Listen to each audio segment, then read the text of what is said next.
dos versículos de Romanos 12, versículo 1 y versículo 2. Y dice así la palabra de Dios. Dice, por tanto, hermanos, les ruego por las misericordias de Dios que presenten sus cuerpos como sacrificio vivo, santo, aceptable a Dios, que es el culto racional de ustedes. Y no se adapten a este mundo, sino transfórmense mediante la renovación de su mente, para que verifiquen cuál es la voluntad de Dios, lo que es bueno, aceptable y perfecto. Entonces, este es nuestro pasaje para el día de hoy. Y les estaba comentando, estamos comenzando ahorita con una nueva sección de la epístola a los romanos. Básicamente, tenemos nosotros como dos grandes secciones de la epístola a los romanos, que es del capítulo 1 hasta el capítulo 11, y luego del capítulo 12 al capítulo 15, que es donde estamos ahorita. Capítulo 15, en el versículo 13, termina esta gran sección, ¿ok? Y la razón por la cual lo podemos dividir de esta forma es porque básicamente estas dos secciones se dedican a partes como complementarias.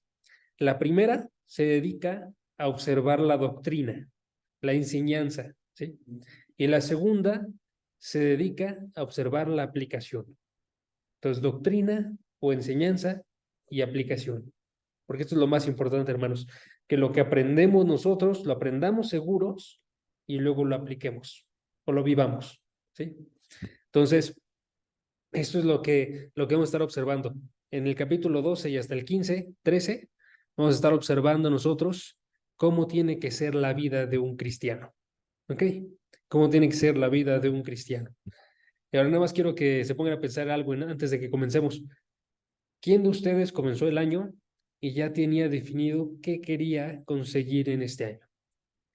Al menos deberíamos de tener nosotros una idea general, pero que esté constante en nuestra vida, ¿saben? O sea, aunque no tengamos nosotros planes específicos, como por ejemplo, en este año voy a dedicarme a hacer esto todos los viernes y esto todos los domingos. Y esto es un ejemplo, ¿no? Sí tenemos que tener algo nosotros general, pero que permanezca, ¿no? Y eso es básicamente decir que este año, así como toda nuestra vida, tiene que dedicarse a estar consagrados con Dios, ¿sí?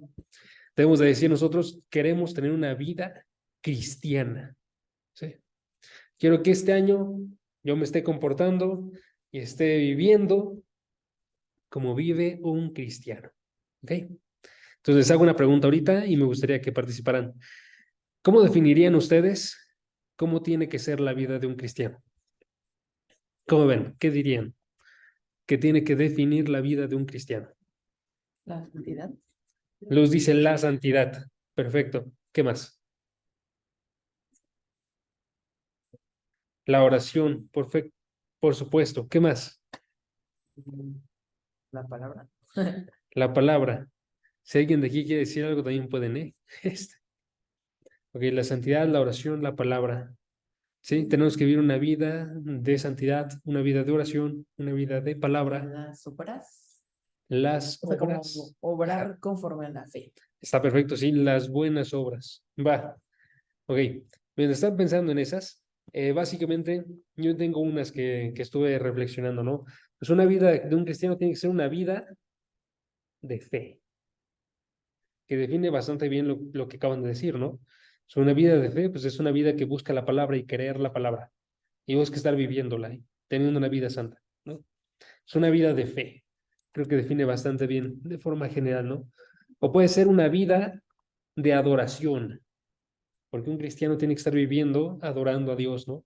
Tiene que estar dedicándose a no solamente creerle a Dios, sino estar buscando responder en adoración.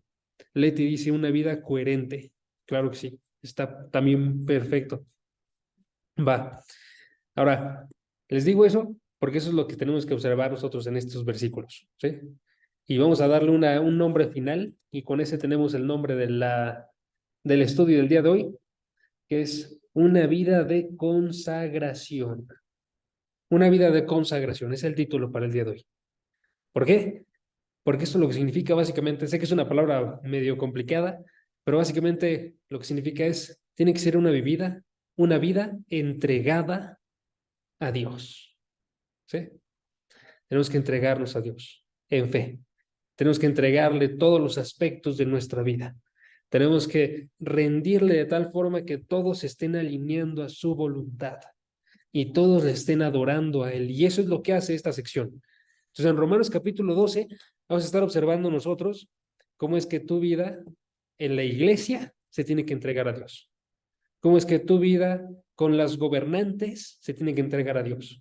Cómo es que tu vida con las personas que están en tu vida que no son cristianas se le tiene que entregar a Dios. ¿Sí? Cómo es que tu vida con la iglesia tiene que estarse entregando a Dios. ¿Sí? Entonces es una vida de consagración. Entonces el día de hoy nos vamos a concentrar en esto. Necesitamos recibir un llamado a tener una vida de consagración. Entonces, si salen ustedes de este estudio o de esta prédica y no dicen yo estoy llamado a tener esta vida, entonces lo hice mal. O también lo hicieron mal, si no escuchan. Digo, puede ser de ambos lados, ¿no? Pero bueno, entonces, este texto lo vamos a dividir en tres partes, ¿ok? Porque es este llamado a la consagración, tiene tres partes, ¿ok? Lo primero que vamos a observar nosotros es un motivo para consagrarnos, ¿ok? Que es lo que viene aquí. Chequen, nada más me gustaría que lo veamos de forma rápida en el texto. Dice, les ruego por las misericordias de Dios. Ahí está el motivo. Les ruego por las misericordias de Dios. ¿Sí? O sea, ahí hay un motivo para nuestra consagración. ¿Qué es lo que te tiene que motivar a ti a consagrarte a Dios? ¿Sí? Un segundo punto que vamos a observar el día de hoy va a ser también el carácter de nuestra consagración. O sea, ya sé que tengo que consagrarme a Dios. Ahora, ¿cómo luce una vida consagrada a Dios? ¿Qué tiene una vida consagrada a Dios? Y en este caso, chequen lo que dice el versículo.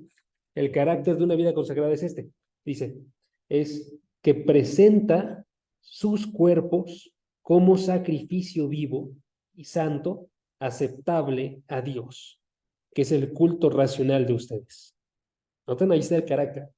Una vida consagrada es una vida que se presenta a su cuerpo como sacrificio vivo, santo, aceptable a Dios. ¿Sí? Pues ahí está el carácter. Y ahorita vamos a observarlo. Y la tercera parte, de unos segundos, es los medios para nuestra consagración. Entonces, tengo los motivos para mi consagración, tengo el carácter de mi consagración, tengo los medios para mi consagración. Los medios es cómo vamos a conseguir entonces esto. Ya tengo el motivo, ya estoy animado, ya quiero hacerlo. Ya sé cómo tengo que consagrarme a Dios, en qué forma tengo que estarme consagrando a Dios, pero ahora necesito saber cómo lo voy a realizar.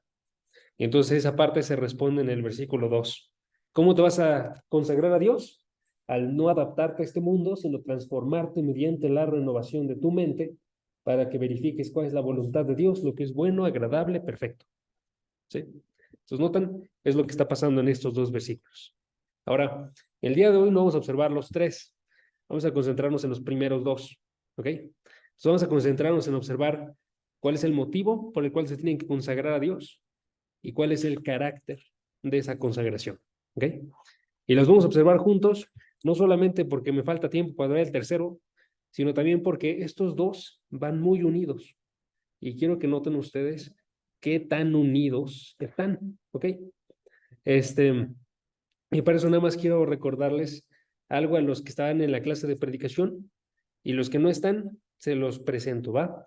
Y básicamente es que en predicación tenemos una clase que se da los domingos, la damos en el último piso, la damos después de los servicios y básicamente está dirigido a enseñarle a todos los que están como maestros ahorita en jóvenes o en teens, cómo predicar, ¿no? La palabra.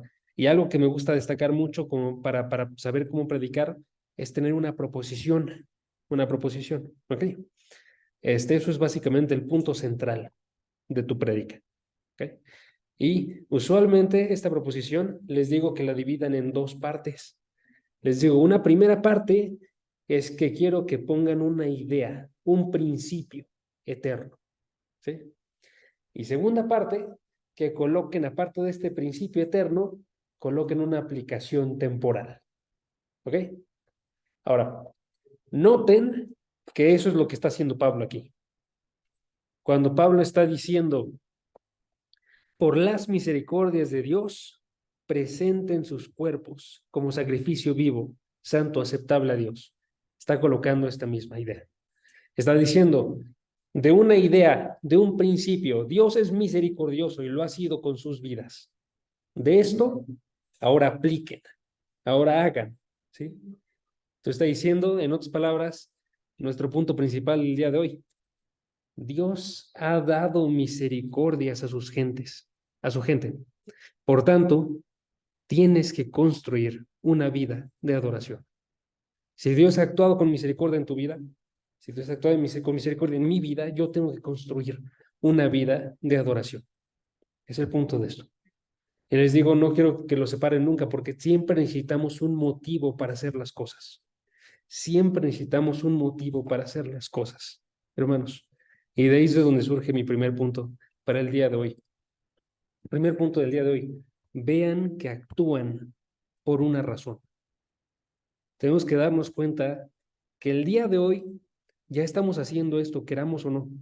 Siempre que hacemos una decisión, lo estamos haciendo por una razón, ¿sí? Usualmente no nos concentramos nosotros en definir estas razones, ¿no?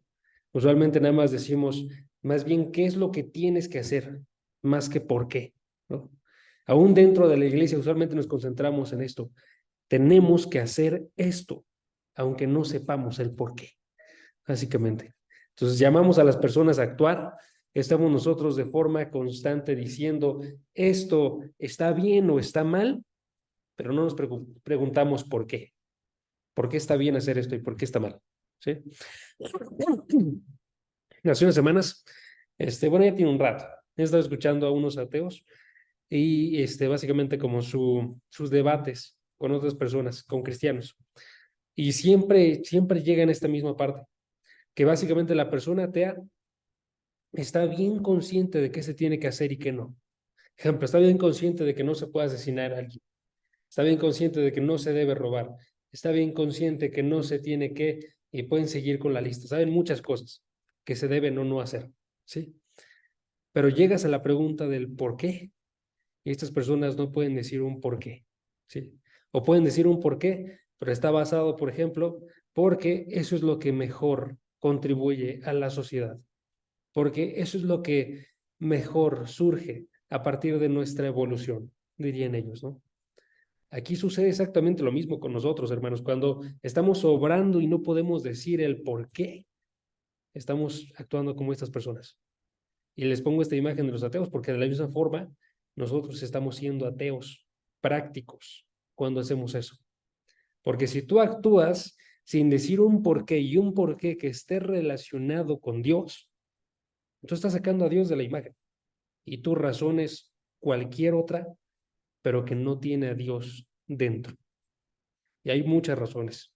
Las personas, la gente, por ejemplo, en el mundo, actúa por su mera felicidad, buscando lo que mejor va a favorecerlos, buscando su bienestar.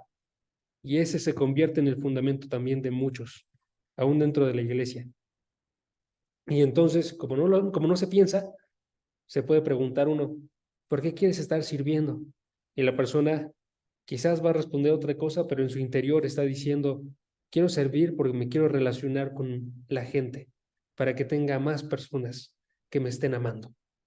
¿Y eso qué es? Eso es por él. Estás sirviendo por él, ¿sí? ¿Por qué quieres estar cantando la alabanza? Para que las personas observen el talento tan grande que yo tengo. ¿Por qué quieres estar predicando? Porque también puede suceder con esto, ¿no? Para que yo me vea como alguien más sabio delante de todos, ¿sí? Y les digo, eso surge mucho si no pensamos nosotros en las razones por las cuales estamos haciendo las cosas. Tenemos que buscar tener buenas razones, hermanos, ¿sí? Y nada más quiero colocarles un último ejemplo antes de que continuemos avanzando. Y básicamente nada más es que quiero que se pongan a pensar en los fariseos.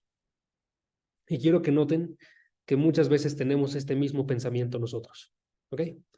Los fariseos, pregunta, ¿cumplían o no con la palabra de Dios? ¿Ok? Jesucristo dijo que sí, porque dijo en Mateo capítulo 5 que la justicia de las personas tenía que exceder la de los fariseos.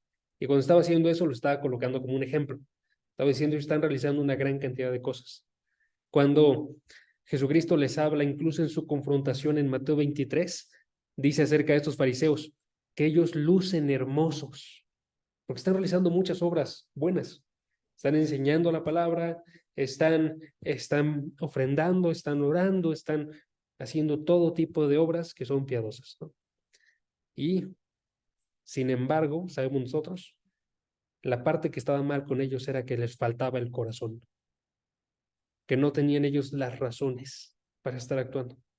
Y entonces decía Jesucristo de ellos, este pueblo con los labios me honra, pero su corazón está muy lejos de mí. Decía él, sepulcros blanqueados, porque lucen hermosos, sus obras están hermosas, pero por dentro están llenos de huesos de muertos y de toda inmundicia. Y noten que nosotros a veces propagamos esto, aunque no lo creamos, ¿no? Pero cuando nosotros decimos, solo hazlo, pero no decimos nosotros por qué, estamos haciendo exactamente esto. Estamos diciendo, ten la parte externa, aunque no tengas la interna, ¿sí? Y eso es algo, es un fariseísmo que está mal. Eso no es lo que Dios quiere, ¿no? Dios quiere que tengamos las mejores razones para estar actuando. Y ahí es de donde surge mi segundo punto. Segundo punto, tengan las mejores razones para actuar. Tengan las mejores razones para actuar, ¿ok? Porque lo que observamos nosotros a partir de eso es que, chequen ustedes la palabra, Dios siempre da razones para estar actuando. Les voy a dar uno de los ejemplos más claros de esto, que es el apóstol Pablo. El apóstol Pablo de forma constante iba y le interesaba definir cuáles razones hay para actuar. Y eso se observa como un patrón en sus cartas. Por ejemplo, no se vayan para allá, pero se los paso por si alguien lo quiere tener. Y luego cuando vayan leyendo esto, en su devocional, en su lectura de la Biblia, lo observan, ¿va? Si ustedes checan Gálatas, Efesios y Colosenses, estas tres cartas se dividen a la mitad. Y se divide la segunda mitad acerca de qué tienen que hacer, pero la primera se concentra en el por qué. Entonces, en la primera se empieza a observar Pablo toda la doctrina, todas las razones teológicas. Y a partir de eso, en la segunda mitad dice, por tanto, tienen que hacer esto, tienen que vivir de esta forma, ¿sí? O sea, a Pablo le interesaba mucho hacer esto que está haciendo aquí en Romanos, ¿no? Entonces, si ustedes checan esas cartas, si checan Romanos, Romanos le dedica 11 capítulos al por qué y luego le dedica otros 12, 13, 14, 15, 4 capítulos al qué, no al qué van a hacer, ¿sí? Entonces tenemos que preguntarnos qué razones tenemos para actuar, ¿va? Y me gustaría que también participaran. ¿Qué razones tenemos para actuar nosotros, hermanos? ¿Alguien tiene alguna? Les doy una yo y ya, si quieren ahorita comparten. Una, Dios nos creó, por tanto, Él merece nuestra obediencia. Esa es una buena razón, ¿no? Dios nos creó, por tanto, Él merece nuestra obediencia. Esa es una razón que está en Génesis capítulo 1. ¿Cómo ven? ¿Qué otra razón tienen? Por amor a Dios. Por amor a Dios, claro que sí. En otras palabras, Jesucristo lo dijo, si ustedes me aman, cumplirán mis mandamientos. ¿Sí? Ese es Juan 15, si no me falla. ¿Alguien más tiene otra razón? Por la salvación. Por amor a nosotros, por la salvación, ¿sí? Exactamente. O sea, noten, y esas razones tienen que estar con nosotros cuando hacemos las cosas, ¿sí? Entonces, ¿por qué haces las cosas el día de hoy? Pregúntenselo. ¿Por qué oras? ¿Por qué lees la Biblia? ¿O por qué sirves? ¿O por qué cantas? ¿O por qué predicas? ¿O por qué evangelizas? Pregúntense, en verdad, si tienen la razón presente, ¿no? Cuando están en ese momento realizando la acción, si están pensando al respecto. ¿Por qué estoy haciendo eso? ¿No? O si en ese momento dicen ustedes, esto no es para pensar razones, solo tengo que actuar. ¿sí? Entonces ahí tenemos que ver que tenemos que pensar en esas razones. Leti dice por obediencia, por agradecimiento, exactamente, ¿sí? O sea, si Dios es el Señor, el Rey de todas las cosas, merece nuestra obediencia. Es una buena razón, ¿sí? O el agradecimiento, si Dios ha obrado tan bien en nuestra vida, en agradecimiento también podemos actuar. Entonces está perfecto. Para ser mejor persona también, si queremos nosotros aspirar a estar siendo a la imagen del Señor Jesucristo, que es la mejor persona que existe, también tenemos una razón ahí, ¿no? Entonces, todas esas son razones, ¿va? Ahora, ¿cuál es la razón que viene dentro de este pasaje? Romanos 12, versículo 1. ¿Cuál es la razón? Aquí la razón es las misericordias de Dios, ¿sí? Las misericordias de Dios. Entonces, en este pasaje está tomando en cuenta de todos estos capítulos que observamos, del capítulo 1 al capítulo 11, ¿cuántos años pasamos? ¿Como 3 años que pasamos ahí?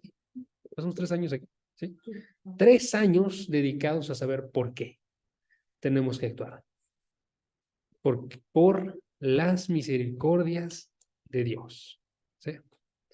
Entonces, la vida cristiana está edificada sobre algo. No surge de la nada. No surge solamente porque eso es lo que hay que hacer, sino esto lo tienes que hacer por algo, ¿no? En este caso, la razón que tenemos nosotros presente en este momento es las misericordias de Dios. ¿Ok? Las misericordias de Dios. ¿Ok? Entonces, vamos a pensar en qué significa eso. ¿Va? Nada más, antes de que lo pensemos, quiero tocar un último punto antes de observar ya esto. Y quiero que noten algo bien, bien extraño. ¿Ok? Vamos a colocarlo con una ilustración. ¿Ok? Imagínense un padre que está hablando con su hijo. ¿Ok? El hijo ya está actuando de una forma rebelde, entonces el padre está poniéndose cada vez más serio, ¿no? Entonces llega un día en el cual el padre le dice al hijo una orden: saca la basura, ¿sí? Y entonces el hijo le responde de una forma bastante fuerte, para los padres: ¿por qué? ¿Sí? Responde el hijo. Ahora, ¿cómo creen que va a reaccionar el padre? ¿Cómo reaccionaría el padre? Se enoja, ¿no? Se enoja, o sea, simplemente le dice, simplemente haz, o le da una razón arbitraria, como por ejemplo, porque yo lo digo, ¿no? Entonces, quiero que noten eso, porque quiero que noten qué tan diferente es Dios y cuánto debería sorprendernos, qué tan diferente es, ¿ok? Porque si notan, Dios está dando razones en este pasaje. Y Dios está dando razones aún después de que han estado de forma desobediente su pueblo, en este caso me refiero a los israelitas, para este tiempo, por miles de años, ¿sí? Estamos hablando de un Dios muy, muy paciente y que continúa dando razones. Y no solamente está dando razones. Dios, punto, tercer punto, está rogando en amor. Dios está rogando en amor. Escucha mis razones, está diciendo Dios, ¿sí? Dios se acerca con nosotros, desobedientes, rebeldes, y nos ruega y nos dice: por mis misericordias, vale la pena que tú cambies tu forma de vivir, ¿sí? Es lo que está pasando en este pasaje. Chequen, lean el versículo 1. Dice: por tanto, hermanos, les ruego por las misericordias de Dios que presenten sus cuerpos como sacrificio vivo, ¿sí? Aquí tenemos que recordar, Pablo está rogándoles, pero Pablo no es el autor principal. El autor principal de esta epístola es Dios. Entonces Dios está rogándoles. Dios está diciendo a los hermanos: quiero convencerlos. Y esto es algo bastante constante en Dios, hermanos. O sea, esto no es solamente que salió ahorita. Por ejemplo, uno de los pasajes que más rompe el corazón al respecto de esto, si pueden vayan a él, es Mateo 23. Mateo 23, versículo 37. Mateo 23, versículo 37.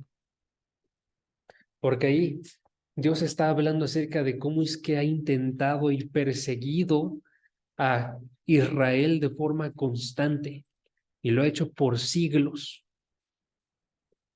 Siempre ha estado diciendo las razones a través de sus profetas y aún así las personas simplemente no quisieron escuchar. ¿Sí?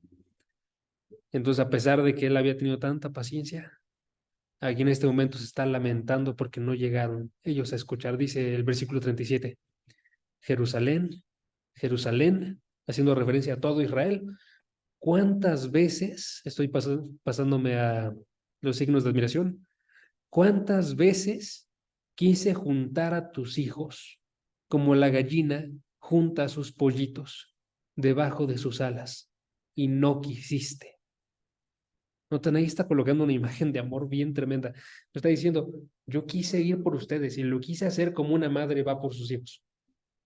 Lo quise hacer con este cuidado paternal tan grande y tan hermoso y simplemente no querías escuchar. Por eso les digo, Dios hace eso y lo ha hecho por siglos.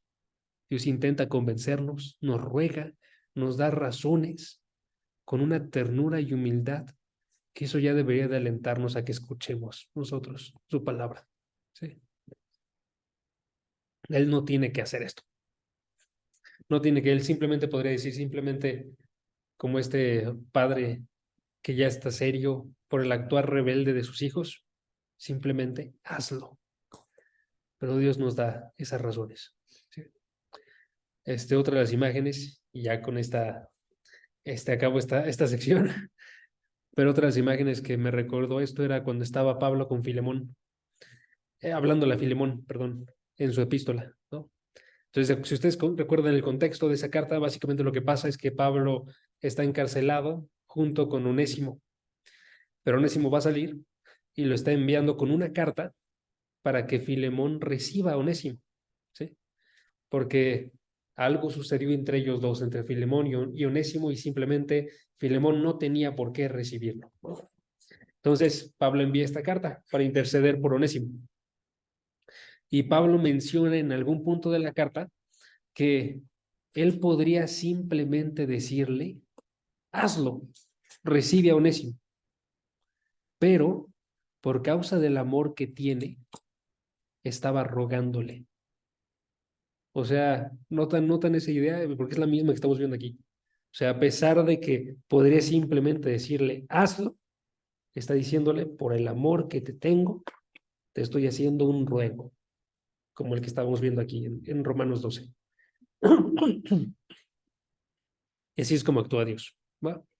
Entonces Dios nos está rogando y nos ruega a través de la gente, como se puede observar aquí, a través de Pablo, porque Pablo se está acercando y le está diciendo hermanos, ¿sí? Y eso ya nos está enseñando algo también a nosotros. Nos enseña que tú y yo también deberíamos de ser aquellas personas que ruegan de parte de Dios a las personas, aquellas personas que van y le dicen a las personas de esta gran salvación de Dios y le dicen, por tanto, por estas misericordias tienes que ir a Dios, tienes que acercarte, tienes que ir de su lado y tienes que servirle a Él y adorarle a Él. ¿Sí? Entonces tenemos esa tarea también tú y yo. Y tenemos la tarea de recibir también esta exhortación de otras personas. Eso me sorprende bien cañón. Sí, no sé si les ha pasado, pero que haya alguna vez en las cuales los hayan exhortado, pero quizás ya de una forma que se nota más la corrección que la exhortación. Entonces ya está yendo un poquito más de un lado duro. Y una persona usualmente ante una corrección pues no reacciona bien, ¿no? Simplemente lo rechazas, dices que no. Pero si te pones a pensar, si esta corrección está hecha de una forma correcta, por una buena razón, por el hecho de que esta persona quiere que te acerques más a Dios, entonces, ¿de qué te estás enojando? ¿No? ¿De qué nos estamos enojando? Porque nos tenemos que estar enojando, entonces, lógicamente, al seguir estos puntos, Nos estaríamos enojando de que la persona quiere que estés más cerca de Dios. Eso está horrible. O sea, yo enojarme porque quieren que me acerque a Dios. Eso es una pésima razón, ¿sabes? Aun si no estuviera lejos de Dios, ¿por qué me enojaría de eso, no? Entonces, tenemos que procurar recibir también esta exhortación, ¿no? Y procurar dársela a otras personas. ¿Ok? Ahora sí, vamos a considerar la razón que nos da aquí. ¿Cuál es la razón?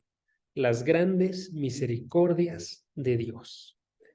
Las grandes misericordias de Dios. ¿Ok?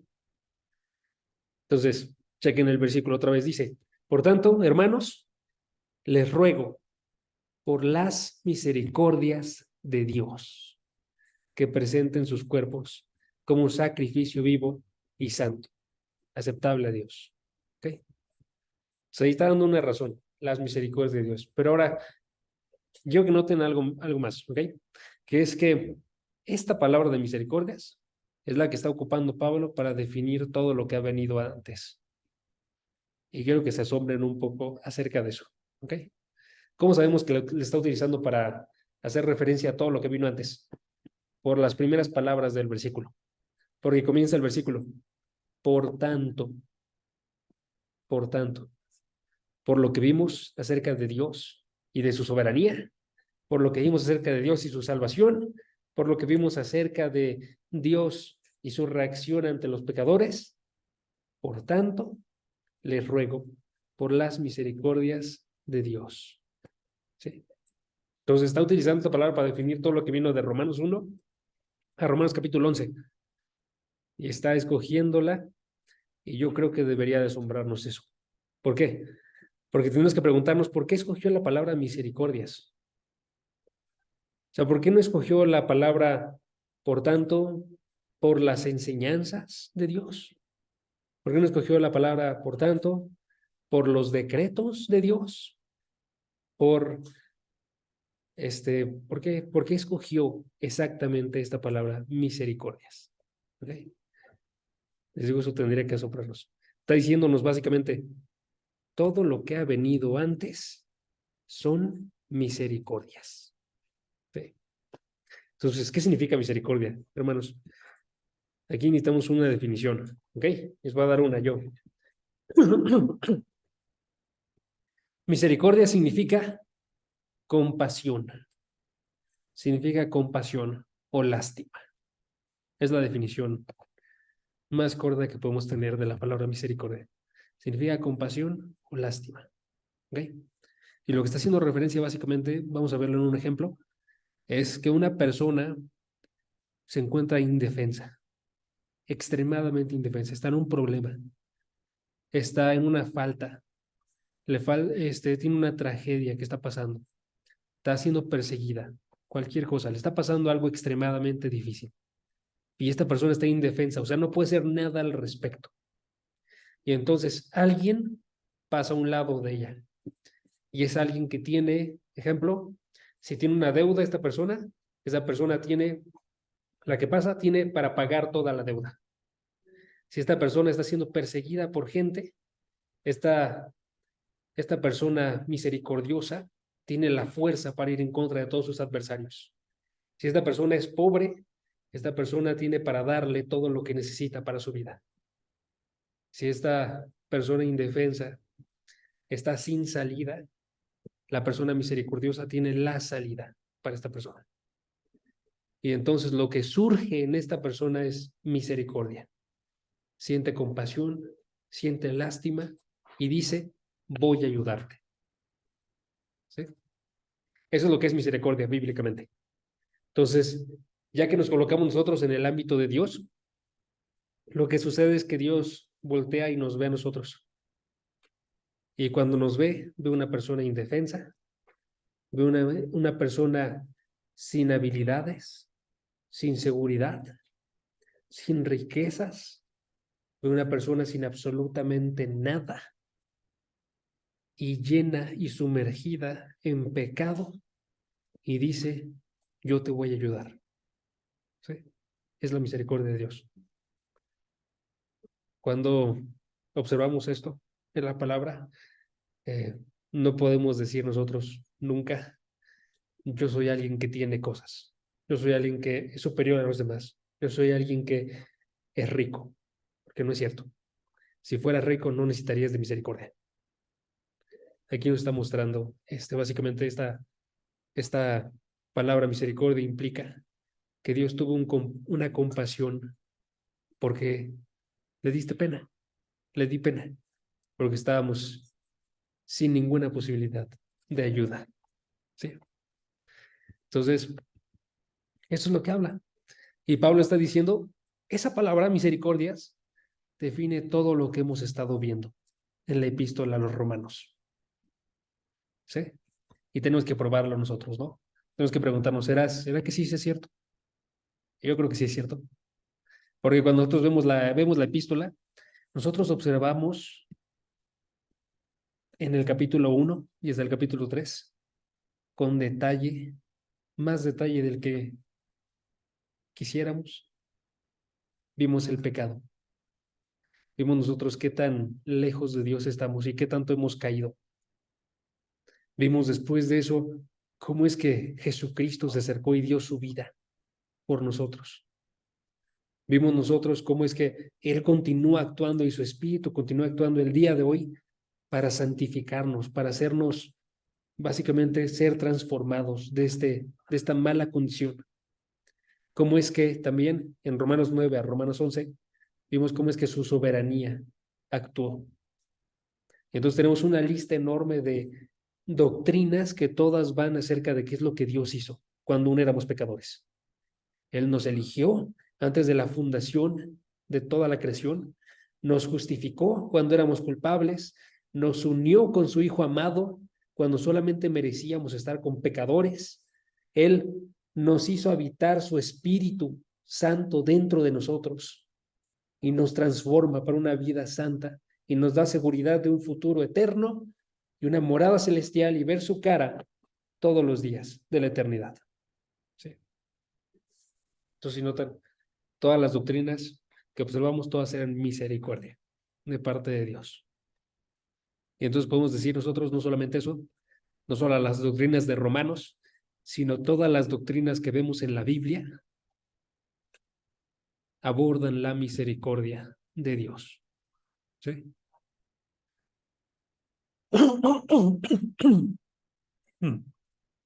Estoy ahogando.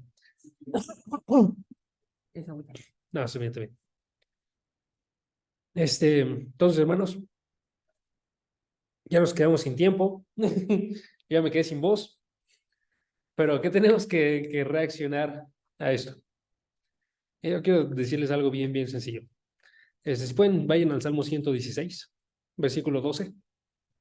Salmo 116, versículo 12. Esa debería ser nuestra reacción. ¿Ok? Salmo 116, versículo 12.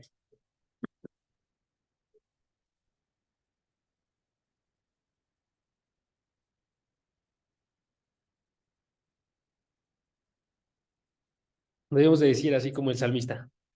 Dice el Salmo 116, versículo 12.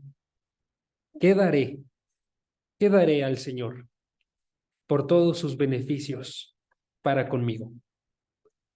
Es lo que queremos decir. ¿Sí? Dios no nos ha tratado conforme a nuestros pecados, sino conforme a su bondad. Entonces, ¿qué haremos nosotros el día de hoy? Y la respuesta es, pues vamos a entregar a Dios. ¿Sí? Por ese gran amor que hemos recibido de parte de Dios, ahora tenemos que vivir de una forma distinta. Vamos a tener que vivir una vida de adoración. ¿Sí? Una vida entregada a Dios. Y eso es lo que significa cuando vemos aquí en este versículo, Romanos 12:1. Por tanto, hermanos, les ruego por las misericordias de Dios. ¿Va? Una última aplicación para terminar. Les digo porque ya nos quedamos a la mitad del estudio. Entonces, sí me pasé de largo. Pero, pues está bien porque podemos terminar bien aquí. Y vamos a terminar con esta idea. Va. Si Dios fue misericordioso con nosotros, nosotros tenemos que ser misericordiosos. Yo creo que eso es bastante lógico, ¿no? Y de hecho lo vamos a ver. Chequen Romanos capítulo 12. Romanos capítulo 12. Y vean que eso es lo que aborda cuando empiezan a avanzar todo el capítulo. Chequen. Romanos capítulo 12. Vamos a observar en el versículo 8, por ejemplo. Versículo 8 al final. Dice, Romanos 12, versículo 8. Al final. El que muestra misericordia con alegría. Tenemos que mostrar misericordia. Chequen el versículo 9. Tenemos que mostrar también amor, que viene unido a esta idea de misericordia. El amor sea sin hipocresía. ¿Sí? Chequen el versículo 13. Versículo 13. Contribuyan para las necesidades de los santos, practicando la hospitalidad. Hoy te estaba comentando, ¿no? Misericordia involucra eso. Si ves a alguien necesitado, ayudas. ¿Sí?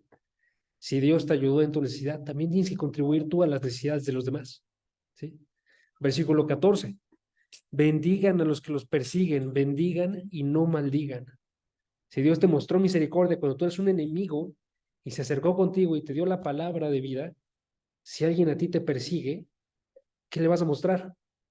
Misericordia. Y vas a bendecirlo a pesar de que te está persiguiendo, porque está sumergido en su pecado. ¿Sí? O versículo 15, en la parte, a partir de la mitad, lloren con los que lloran. Mostramos esa misericordia y estamos llorando con las personas que están abajo, ¿no? Versículo 16 dice que se asocien con los humildes. Versículo 17, que no paguen el mal por mal. Versículo 19, que nunca se venguen. Versículo 20, que si ven a alguien con hambre, aún siendo su enemigo, que le den de comer. Entonces, si notan, el hecho de que actuar a Dios con misericordia nos tiene que llevar a actuar con misericordia. Y no estar pensando, ¿qué haré para bendecirme a mí? Porque eso no es misericordia. Compasión es, veo a las demás personas y me preocupo por ellas. ¿Sí? Incluso más de lo que me llevo a preocupar por mí. ¿Sí? Entonces, si Dios nos actuó con misericordia, vamos y sigamos a este Dios misericordioso. ¿Va? Entonces, nada más terminamos con un versículo. Recuerden esta grandiosa misericordia de Dios. Les quiero decir qué es lo que dijo Jesucristo, que mostró su misericordia más que en cualquier otro lugar, a través de su sacrificio. Jesucristo dijo, tomen mi yugo sobre ustedes y aprendan de mí, que soy manso y humilde de corazón, y hallarán descanso para sus almas. O sea, él estaba viendo por nosotros. Tomen mi yugo. Yo les quito el suyo, yo les quito sus pesos, tomen el mío. Les estoy dando todo lo bueno, porque yo soy manso. Y que esta parte de manso hace referencia a que él no se enojó con nosotros y rompió su paciencia, sino que continuó a pesar de que nosotros éramos pecadores. Continuó sin estar entrando en esta ira, en mansedumbre, ¿sí? Que es humilde de corazón y que nos provee descanso para nuestras almas. ¿Ok? Entonces, hermanos, este es el grandioso motivo que observamos aquí. Hay que observar las misericordias de Dios y por lo mismo hay que entregarnos a una vida de consagración. Va. Vamos a terminar orando.